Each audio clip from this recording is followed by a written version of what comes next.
everyone, it's Kay with Japan National Tourism Organization.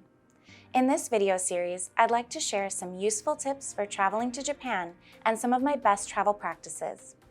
I hope you find these tips useful and they can help make your experience in Japan an even better one. Accessibility for all travelers has been a top priority for Japan for some time now. Though far from perfect, constant strides are being made to improve access for those with accessibility and/or special needs. In this video, I'd like to share with you some of the ongoing improvements that are being made, as well as some of the best resources you can turn to when researching and planning your travels if you or someone you'll be traveling with has accessibility considerations. We've included links to some of the best English language websites in the description of this video, so you can use them to further research and plan your travels.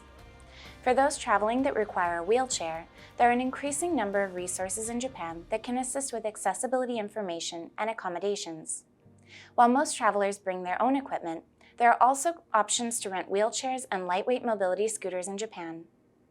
Rental services require at least a 2-week lead time, so I recommend making arrangements well in advance.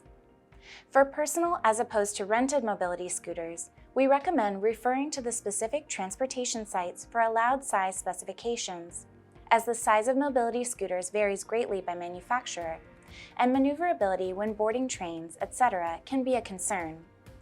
For accommodations, there are an increasing number of hotels that offer accessible or barrier-free rooms. When researching accommodations, you can ask to book a barrier-free room in advance. Our website, japan.travel, is great for researching this, and we've included it in our listed links. Transportation and transportation services also continue to improve. If using public transport in Japan, note that most stations in large cities are fully accessible, and a good percentage of overall transportation across Japan is accessible with elevators, ramps, and additional assistance available. Staff at train stations and buses also offer free assistance for anyone that would like it. Just ask station staff or locate one of the assistance call buttons if available, and a staff member will assist you.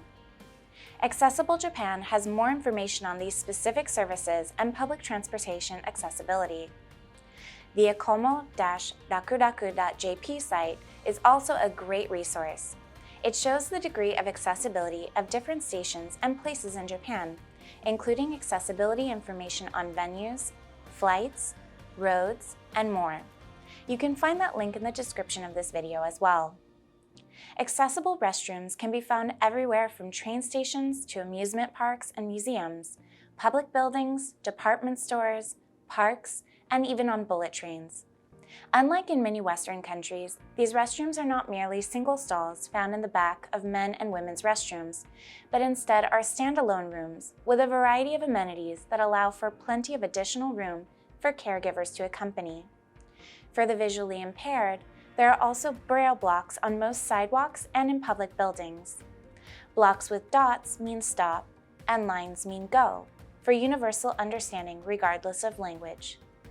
Audible signals also play at most all intersections and crosswalks in Japan to indicate when it is safe to cross. Accessible Japan has additional information regarding resources and accessibility for the visually impaired. There are more and more resources becoming available for researching and planning your trip with accessibility in mind.